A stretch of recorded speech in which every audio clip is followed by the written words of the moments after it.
자, 넘겨보시면은 우리가 페이지로 가시면은 이제 교재로 가시게 되면은 페이지로는 188페이지입니다. 188.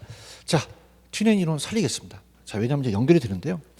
자, 여기가 이제 여기도 입지론 파트가 되겠죠. 자, 우리 테마 12로 들어가겠습니다. 자, 테마 12를 보면요, 우리가 입지론이라는 게 나오죠. 그래서 테마 11은 지대하나 도시공간하자 이렇게 보시고요. 자, 입지론은 우리가 문제가 나온다면은 한 문제에서 두 문제예요. 근데 얘도 내용이 많습니다. 많은 거에 대해서는 그렇게 출제 빈도가 높은 건 아니죠. 자, 그러면은 제가 튜닝을 이렇게 살려놓은 건데요. 자, 우리가 이제 이쪽에서 나온다라는 걸 제가 좀 보여드리고 싶어요. 자, 입지론이 이제 왜 이렇게 출제 빈도가 높지는 않냐면요. 자, 입지론이 옛날 이론이에요. 그래서 19세기와 20세기 이론이기 때문에 잘 검증이 안 됐습니다. 그래서 입지라는 자체는 두 가지 입지로 나눠요. 산업 입지하고요, 그 다음에 주거 입지로 나눕니다. 자, 보통 동양이 주거 입지가 발달됐죠. 서양은 이제 산업이 발달됐기 때문에 산업 입지인데, 자, 주거 입지는 풍수지리나 명단 자리 찾는 것은 잘 검증이 안 돼요. 거의 안 됩니다. 그럼 시험 문제는 다 산업 입지에서 출제가 됩니다. 그럼 산업은 3차 산업까지 가요. 1차, 2차, 4차까지 간다 그러잖아요. 그 3차에서 거의 나와요. 3차가 이제 최근이니까. 그래서 이 튜닝이 1차예요. 그래서 농업 입지론을 했기 때문에 이제 가고요. 자, 2차는 공업 입지론도 자주 출제되는 부분은 아닙니다. 그래서 이번 과정은 제가 베버하고 레시가 어떤 이론을 전개했느냐라는 것만 간단히 볼 거예요. 그럼 시험 문제는 거의 3차에서 나옵니다. 계산 문제까지. 3차가 상업 입지론이에요. 상업 입지론. 여기 위주로 좀 가져가셔야 됩니다. 서비스업. 자, 그러면은 우리가 이제 2차까지를 좀 볼게요. 자, 그래서 이제 다른 건 쓸데없습니다. 거의 안 나옵니다. 주거 입지도 23회 때 그냥 주거에 대한 것만 간단하게 물어봤지 이제 출제가 안 돼요. 그래서 제가 나중에 문제집 때 해드리겠고요. 좀 넘겨보세요. 190페이지 공업집이죠. 자, 공업입지는 이제 두 사람이에요. 베버하고 레시인데, 자, 1, 2월 과정은 간단하게 그냥 어떤 이론을 냈느냐라는 것만 보도록 하죠.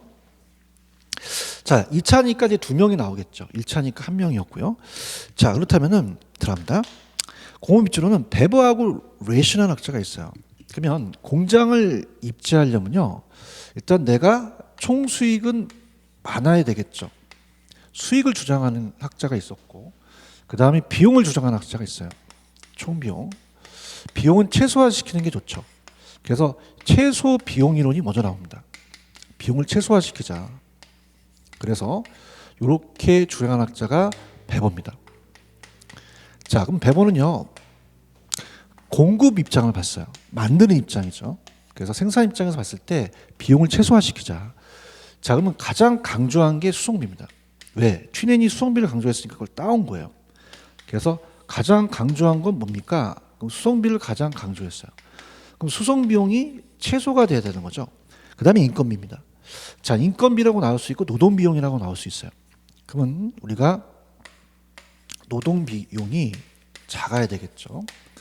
자, 이 순서로 가야 됩니다. 그 다음에 이제 공장끼리 모여 있으면 서로 우리가 비용을 줄일 수 있잖아요. 그래서 집적이라는 건 뭐였어요? 모이는 거잖아요. 그래서 우리가 아파트형 공장은 이제 요새는 지식산업센터라고 그러는데, 공장에 모여 있으면 어떻습니까? 서로 도움을 줄 수 있잖아요. 그리고 이익을 창출하기 때문에, 자, 시험 문제 이 순서 중요하겠고요. 그 다음에 얘가 최소면 인건비라고 나왔었습니다. 얘가 최대가 돼야 된다.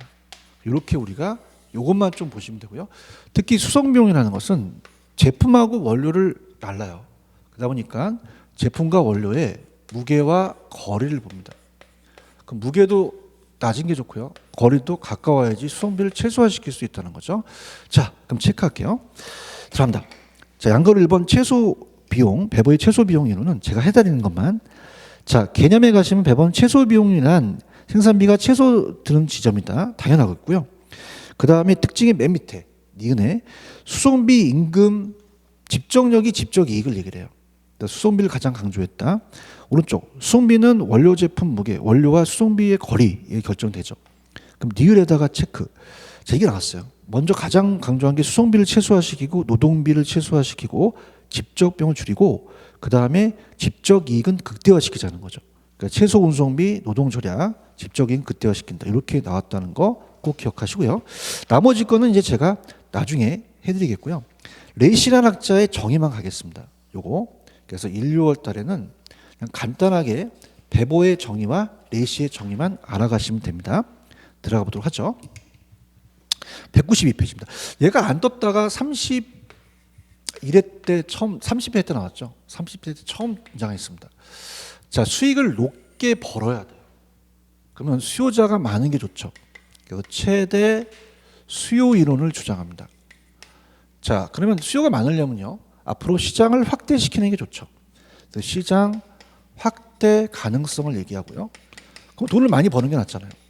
그래서 이윤을 극대화시키자. 여기에 포커스를 맞췄어요. 그래서 이렇게 중요한 학자가 레시입니다. 자, 레시는 아까 얘가 어떤 비용에 대한 공급에만 치우쳤다면 얘는 수요에 영향을 준 거죠. 자, 이렇게 합니다. 자, 편법은 제가 이따 해드리고 먼저 갈게요. 자, 레시는 최대 수요를 주장합니다.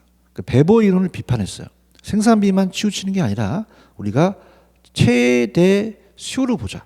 그래서 베보가 최소 비용 관점 봤다면 수요자 최대인 지점에 이윤을 극대화시키는데 이점하자. 자, 그래서 레시는 이윤 극대화를 얘기를 했죠. 공장 최적의 시장 확대 가능성을 얘기합니다. 자, 그럼 편법 갈까요? 자, 편법은 비용 이론 나오면 베보입니다. 비읍 들어갔으니까.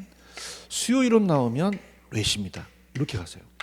자, 그렇게 해서 보시고요. 근데 공업 입지로는 거의 출제가 한 10년에 한 번씩 나오기 시작해요.